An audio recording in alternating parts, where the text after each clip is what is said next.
네, 감리교회 우리 영적 부흥을 위한 특별 집회, 온라인으로 드려지는 새벽기도 연합 집회 마지막 날입니다.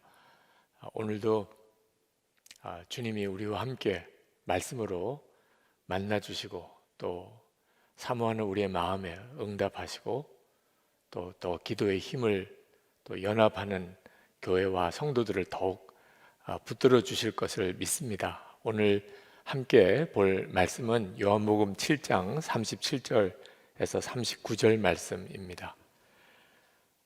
명절 끝날 곧 큰 날에 예수께서 서서 외쳐 이르시되 누구든지 목마르거든 내게로 와서 마시라. 나를 믿는 자는 성경의 이름과 같이 그 배에서 생수의 강이 흘러나오리라 하시니 이는 그를 믿는 자들이 받을 성령을 가리켜 말씀하신 것이라. 아멘. 생수의 강이 흘러나오리라 하는 제목으로 말씀을 나누려고 합니다. 이번 연합 집회의 가장 중요한 저희들의 마음의 동기 또 기도의 제목은 우리가 우리 자신과 우리의 가정 또 우리가 섬기는 교회뿐만 아니고 감리교회를 위하여 한국교회를 위하여도 기도하자는 것입니다. 특별히 눈물의 기도가 필요합니다. 저는 설교할 때마다 꼭 많은 성도들이 은혜 받는 것은 아닌 것을 때때로는 안타깝게 봅니다. 왜 그럴까? 나름대로 열심히 준비하고 말씀을 전하는데 왜 어떤 설교는 성도들의 마음에 깊이 와닿지 않을까? 그러다가 깨달은 것이 눈물이 있었던 설교 준비, 또 눈물이 없었던 설교 준비의 차이이구나 하는 것을 깨닫습니다. 저는 한국 교회 또 우리 감리교회를 위하여 이렇게 애통하며 울어본 적이 별로 없었습니다. 늘 걱정도 하고 관심도 있고 또 기도도 하긴 했습니다만 울어본 적은 없었어요. 그렇기 때문에 한국 교회를 위해서 감리교회를 위해서 설교할 때 그것이 성도들에게 특별하게 마음에 와 닿는 어떤 반응이 없었던 것을 깨닫습니다. 그러나 한 10년 전에 우리 감리교회의 큰 교단장 선거 때문에 어려움이 있었습니다. 그때 정말 통곡하면서 감리교회를 위해서 울었던 기억이 있습니다. 그 이후부터 감리교회를 위해서 한국교회를 위하여 제 마음이 달라져 있음을 느낍니다.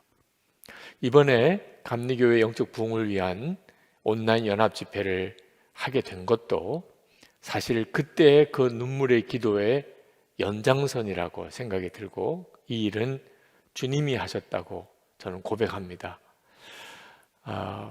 우리가 정말 감리교회를 위해서 붙잡아야 될 주님의 약속의 말씀이 있습니다. 그것은 오늘 주님이 하신 말씀입니다. 나를 믿는 자는 그 배에서 생수의 강이 흘러나오리라.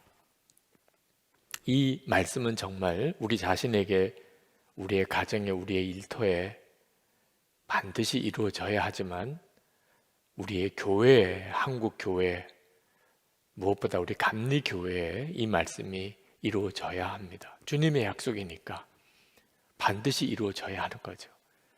주님은 말씀하셨는데 실제로 우리가 경험하지 못하고 있다면 뭔가 심각하게 잘못된 것이죠. 당연히 여기면 안 되는 것입니다. 그러나 정말 우리의 배에서 생수의 강이 흘러나오는 역사가 일어날 수 있을까요? 우리 속에서 생수의 강이 흘러나오려면 두 문이 우리 마음에서 열려야 합니다. 하나는 하나님을 향한 문이고 하나는 사람을 향한 문입니다. 그러면 우리에게서부터 생수의 강이 흘러나오는 것을 반드시 경험하게 됩니다. 먼저는 하나님을 향한 문이 열려야 합니다.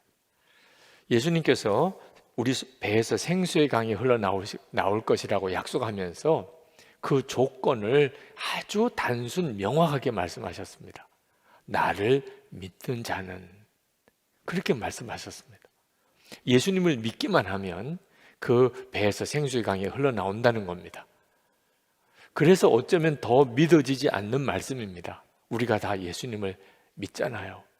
그런데 왜 생수의 강이 흘러나오기는커녕 우리는 계속 영적으로 메마르고 목마른 상태에 있는 것일까요? 우리가 예수님을 믿는다는 것에 문제가 있기 때문에 그렇습니다. 우리는 예수님을 믿는다고 하면 예수님이 나의 속죄주가 되신다. 나 위에 예수님이 십자가에 죽으셨다. 하나님의 아들이신 예수님이 사람이 되셔서 우리 위에 대속의 제물이 되어 주셨다. 그래서 누구든지 예수를 믿으면 그는 모든 죄가 사함을 받고 하나님의 자녀가 되는 권세를 얻고 그리고 영원한 천국을 누리게 될 것이다. 예수님을 믿는 거죠. 그런데 이런 정도로만 예수님을 믿을 때는 그 배에서 생수의 강이 흘러나오는 경험을 대부분 하지 못합니다. 분명히 예수님을 믿기는 하는데 주님의 약속의 말씀은 이루어지지 않는 거죠. 그러면 예수님을 믿는 것은 또 다른 차원이 있는 겁니까? 그렇습니다. 예수님을 믿는 것은 주님이 요한복음 15장에서 말씀하신 것처럼 주님은 포도나무고 우리는 가지요. 우리가 주님 안에, 주님이 우리 안에 거하시는 것입니다. 그러면 많은 열매를 맺을 것이라고 약속하셨습니다. 이 말씀의 사도 바울의 버전은 갈라디아서 2장 20절입니다. 내가 그리스도와 함께 십자가에 못 박혔나니 이제는 내가 사는 것 아니요 내 안에 그리스도께서 사시는 것이라. 누구든지 예수님은 포도나무고 자기는 가지처럼 주님 안에 거하고 주님이 그 사람 안에 거하면 사도 바울의 고백처럼 이제는 내가 사는 것 아니고 내 안에 그리스도께서 사시는 것이라. 이 고백이 분명하게 될 때는 그 배에서 생수의 강이 흘러나오게 됩니다. 예수님이 생수의 강이시니까요. 나는 죽고 예수로 살고 주님과 나는 온전히 연합된 한 몸인 사람이 당연한 일이죠. 그 배에서 생수의 강이 흘러나오는 거죠. 우리가 흔히 모태신앙이라고 말을 하면 야, 그 사람 참 굉장히 뺀질뺀질하겠구나. 반응이 그렇게 옵니다. 나 예수 믿은 지 30년 됩니다. 40년 됩니다. 그러면 야, 저 사람 정말 차돌같이 단단하겠구나. 참 말이 안 맞는 거죠. 어머니 뱃속에서부터 예수를 믿은 사람, 예수를 믿고 30년, 40년 된 사람에게서 그 배에서 생수의 강이 흘러나와야 정상이지. 아, 저 사람 참 뺀질뺀질하겠구나. 저 사람 잘 차돌같이 단단하겠구나. 왜 예수 믿은 연한이 길어지면 이렇게 평가를 받아야 하는 겁니까? 예수님을 그저 속죄주 정도로만 믿으니까 그렇게 되는 겁니다. 예수님과 내가 하나가 되고 나는 죽고 예수로 사는 믿음이 분명해지면 예수를 믿은 연한이 길어질수록 그 속에서 생수의 강이 흘러나오게 되는 거죠. 그러므로 우리는 우리 자신이 정말 예수님과의 관계에 문제가 없는지, 하나님을 향한 문은 활짝 열려 있는지를 우리가 이번에 철저히 점검해야 하는 겁니다. 왜 우리 자신과 그리고 우리 감리교회 안에 생수의 강이 흐르는 역사가 나타나지 않을까? 가장 먼저는 하나님과 우리 사이에 문제가 생겨 있는 겁니다. 신대원 예수님의 사람 제자훈련을 시작을 하고 어느 전도사님이 지원을 하셨습니다. 그래서 물었습니다. 왜 예수님의 사람 제자훈련을 받으려고 신청을 했느냐고. 그랬더니 그 전도사님이 대답하기를 예수님과의 사랑의 관계를 회복하고 싶어서 등록을 했다는 겁니다. 자기가 신학교에 들어올 때 그때는 자기는 예수님 없이는 살 수 없는 존재였답니다. 그래서 목사가 되기 위해서 신학교에 들어오게 됐다는 거죠. 그런데 어느 순간부터 자기는 예수님 없이도 너무나 잘 살고 있다는 겁니다. 너무나 당황스럽다는, 어느 순간에 자기는 예수님 없이도 잘 살고 있는 자기를 보고 너무나 충격을 받았다는 겁니다. 그래서 그것을 회복하고 싶어서 등록을 했다고 하는 이야기를 들었습니다. 여러분, 그 전도사님의 이야기만으로 그치는 것일까요? 우리의 문제입니다. 왜 약속하신 생수의 강이 우리 속에서 흘러나오지 않는 걸까요? 주님과 우리 사이의 관계가 그저 막연하게 예수님을 믿는 정도로 그쳐버리기 때문입니다. 그래서 24시간 주님을 바라보자. 나는 죽고 예수로 사는 믿음으로 살자. 그렇게 권해드리는 겁니다. 많은 크리스천 성도들이 은밀한 죄를 짓지 말라, 세상을 본받지 말라 라는 말을 들으면 숨이 막힌다고 합니다. 어떻게 그렇게 살 수 있느냐는 거죠. 그건 예수님을 실제로는 믿고 있지 않다는 뜻입니다. 예수님을 정말 믿게 되면 그러면 세상에 한눈 파지 않게 됩니다. 여러분, 사랑에 빠진 사람은 다른 이성에게 한눈 팔아지지 않습니다. 한눈 팔지 말라가 아니고 다른 이성은 보이지도 않습니다. 그게 사랑에 빠진 사람의 특징이죠. 우리가 예수님과 사랑에 빠지게 되면 세상에 한눈 팔아지지 않습니다. 염려와 두려움을 주님께 맡겨버리라. 안 된다고들 합니다. 그러고 싶어도 안 된다고 합니다. 예수님을 그 정도로만 믿고 있는 겁니다. 우리가 정말 살아계신 주님으로 주님을 믿게 되면 염려 맡겨져 버립니다. 마치 돈에 내 염려가 맡겨지듯이. 주님은 더 그렇습니다. 우리가 하나님 앞에 기도할 때 우리 속에 생수의 강이 흘러나리라, 주님의 약속하신 것이 나에게 이루어지기를 담대히 구해야 하고 반드시 그리 될 줄 믿어야 합니다. 무엇보다 먼저 주님을 바라보는 눈이 열려야 합니다. 지금 내 안에 계시고 그리고 내 생명이시다. 두 번째는 사람을 향한 문이 열려야 합니다. 사람을 향하여 문이 열리지 않으면 우리 속에서 생수의 강이 흘러나오지 않습니다. 프랭크 루박의 권능의 통로에 보면 어느 여인이 강한 성령의 체험을 하고 아주 오래된 병에서 고침을 받았습니다. 그 여인은 그 일이 얼마나 황홀한지, 그 은혜가 얼마나 놀라운지, 그 은혜 안에 나머지 생애를 살고 싶었습니다. 근데 마음에 두려움이 일어났습니다. 내가 이 은혜를 계속 누릴 수 있을까? 그때 프랭크 루박 선교사님이 그 여인에게 권면했습니다. 당신이 지금 누리는 이 놀라운 구원과 성령의 체험을 계속 유지하기 위해서는 당신이 받은 은혜를 사람들에게 계속 흘려보내십시오. 만약에 그렇지 않다면 당신이 받은 그 은혜는 어느 순간에 다 소멸되는 것처럼 느껴지게 될 겁니다. 여러분, 우리에게 하나님이 은혜를 주시는 것, 날마다 부어주시는 하나님의 사랑으로 우리는 살고 있는 겁니다. 그런 은혜를 받고 있으면서도 실제로는 본인 자신이 은혜가 메마른 것처럼 느껴지는 중요한 이유는 은혜를 받으려고만 하지 은혜를 흘려보내는 일에 너무나 소홀히 생각하고 있기 때문에 그렇습니다. 예수님께서 주면 넘치도록 받을 것이라고 말씀하셨습니다. 누가복음 6장 38절에 주라, 그리하면 너에게 줄 것이니 곧 후히 되어 누르고 흔들어 넘치도록 하여 너에게 안겨주리라. 우리가 지금 갈망하고 있는 하나님의 부흥, 영적인 이 부흥도 똑같은 원리에서 시작되는 겁니다. 우리는 그동안에 하나님이 은혜 주시는 것만 바라지 우리가 주변 사람에게 얼마나 은혜로운 존재인지에 대해서는 너무나 소홀히 생각하고 살았습니다. 마음에 드는 사람, 내가 보기에 좋은 사람, 그런 사람들하고만 교제하려고 했습니다. 조금이라도 의견이 안 맞은 사람 또는 나에게 별로 이익이 안 되는 사람에 대해서 우리는 너무나 냉정했습니다.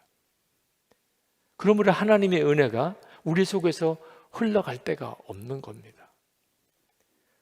용서, 하나님과 사람에게 양쪽에 다 열려 있어야 용서가 생수의 강처럼 흐릅니다.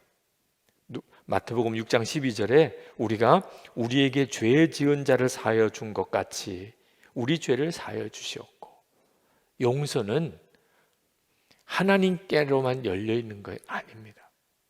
우리에게 죄 지은 자를 사하여 준 것 같이 그렇게 하나님의 용서가 우리에게도 임하는 것입니다.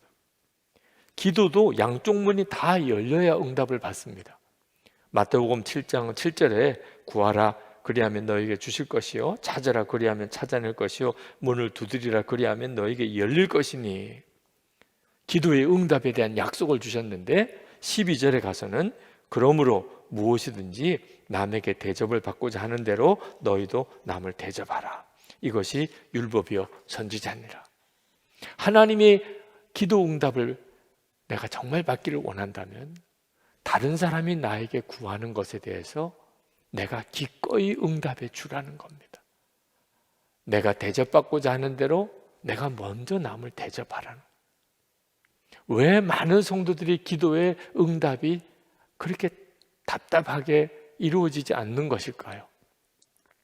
우리는 하나님께 구하고 응답받기만 바라지 가족들에게서나 교우들에게서나 내 주변의 직장 동료들, 사람들로부터 나에게 요청이 들어오는 것에 대해서는 힘들어요, 못하겠어요, 왜 나에게만 그러세요?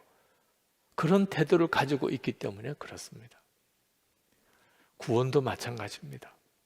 마태복음 25장 40절에 임금이 대답하여 이르시되 내가 진실로 너에게 이르노니 너희가 여기 내 형제 중에 지극히 작은 자 하나에게 한 것이 곧 내게 한 것이니라. 우리 주변에 지극히 작은 자, 평소에는 눈에 보이지도 않던 사람, 그 사람에게 하는 것이 주님께 하는 것과 같다는 것입니다. 우리 감리교회 모든 성도들이 하나님께서 우리 주변에 허락하신 사람에 대해서 마음이 열리게 되면, 그러면 하나님께서 모든 감리교회 성도들과 모든 감리교회에 하나님의 은혜를 폭포수같이 부으실 것입니다. 사람을 향하여 나가는 통로가 활짝 열렸기 때문에. 1997년 9월입니다. 벌써 한참 전의 일이죠. 제가 섬길 교회에 교인들 사이에 싸움이 생겼습니다. 실제로 치고받는 단계까지는 가지 않았지만 거의 그런 단계까지 갈 싸움이 생겼습니다. 저는 그날 저 개인적으로 받은 충격도 너무나 크고, 그 싸움의 현장에 있었던 교회 교인들도 말할 수 없는 충격을 받았습니다. 저는 목사의 아들로 어려서부터 교회에서 자랐는데 늘 마음 아픈 것이 교회 안에 일어나는 싸움이었습니다. 그날 저는 목회를 그만해야 되겠다, 그런 생각까지 했었습니다. 거의 밤을 새면서 울었습니다. 그러나 새벽 기도에는 인도를 해야 되겠기 때문에 그 다음날 거의 밤을 새고 새벽 기도 인도하러 교회를 가다가 갑자기 마음에 깨달아지는 것이, 이것이 교회를 무너뜨리려고 하는 마귀의 역사구나. 그 사실이 번개같이 머리에 떠오르는 겁니다. 그 전까지는 누가 문제였어요. 그런데 그때 이 일이 마귀가 역사하는 것이구나. 새벽 기도를 위해서 교회 문을 열고 들어가면서 제 마음속에 하나님께 드리는 약속이, 다짐이 있었습니다. 하나님, 마귀가 원하는 대로는 하지 않겠습니다. 마귀가 각본을 쓴 대로는 가지 않겠습니다. 새벽에 기도하는데 마귀가 요 다음에는 이렇게 되고 저렇게 되고, 마귀가 각본 쓴 게 환히 보이더라고요. 교회는 이렇게 무너지는 거구나. 그 사실을 기도 중에 깨달았습니다. 그런데 아니나 다를까 그 다음 날부터 저에게 찾아오는 교인들이 많았습니다. 한결같이 하는 이야기가, 목사님, 끝까지 싸워야 됩니다. 목사님, 절대 여기서 물러서면 안 됩니다. 우리는 목사님의 편입니다. 제가 만약에 기도하지 않았었다면 아마 그 말에 저도 모르게 무너졌을 겁니다. 근데 그때 마귀가 이런 방법으로도 다가오는구나 하는 걸 알았습니다. 마귀는 끊임없이 싸움을 부추깁니다. 서로를 판단하고 서로를 정죄하고 서로를 갈라놓는 일, 이게 마귀의 각본입니다. 그 사실을 성령께서 깨우쳐 주셨기 때문에 제가 제 편이 되겠다고 하는 교인들에게 부탁했습니다. 제가 어떤 결정을 내리기까지 아무 말을 하지 말아달라. 교회 안에서 아무 말을 하지 말아달라.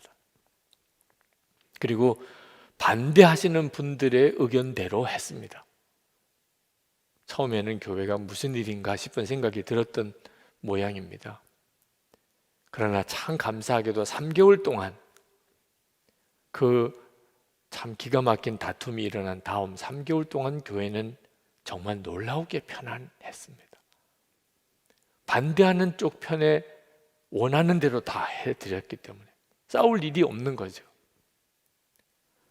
처음에는 교회 안에 서로 얼굴을 안 쳐다보려고 그러고 밥도 같이 안 먹으려고 하던 교인들이 한 3개월쯤 지나고 나니까 그 마음이 이렇게 풀어지는 것이 느껴졌습니다. 그래서 장로님들과 다시 회의를 했습니다. 우리가 서로 이렇게 다투지 말고 우리가 함께 교회 방향을 같이 하나로 의견을 모읍시다. 그 아픔을 겪었기 때문에 밤 늦게까지 장로님들과 교회 방향에 대한 논의를 했습니다. 그때 7가지 우리 교회가 가야 될 방향에 대한 합의가 이루어졌습니다. 그리고 그 주일에 하나가 된 성찬식을 했습니다. 참 감격스럽고 정말 눈물의 성찬식을 했습니다. 주님의 떡과 살을 함께 나누어 먹을 수 있는 자격을 가진다는 게 얼마나 놀라운가.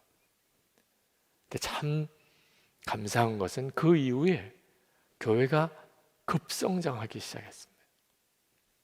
하나님의 은혜가 흘러가기 시작하는 거예요.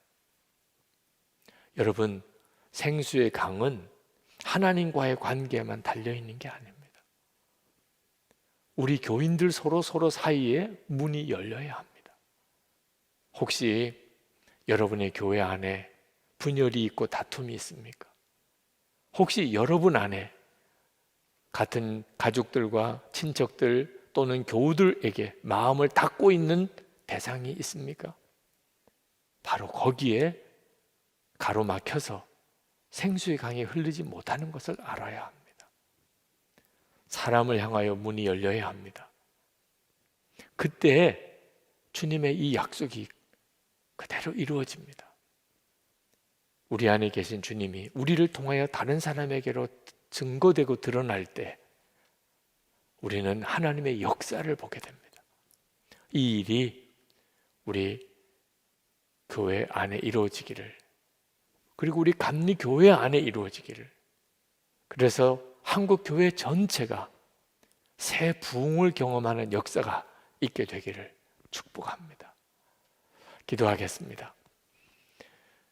은혜와 사랑이 많으신 하나님, 하나님의 역사로 우리 감리교회 영적 부흥을 위한 온라인 연합집회, 온앤원 집회, 특별 새벽기도 한 주간을 이렇게 잘 맞춰 하나님의 은혜 안에 우리가 있게 해주셔서 감사합니다. 하나님, 이제 주께서 주의 일을 시작하시는 사인인 줄 믿습니다. 감리교회 안에 또 목회자와 성도들 사이에 예수님이 정말 우리의 주님이 되시고 십자가의 은혜와 능력이 우리 안에 살아 역사하는 복음이 되어서 우리 안에 충만하며 우리를 통하여 한국 교회와 이 나라와 민족 가운데 흘러가게 되기를 원합니다. 주님과 우리 사이에 가로막힘이 없게 되기를 원합니다.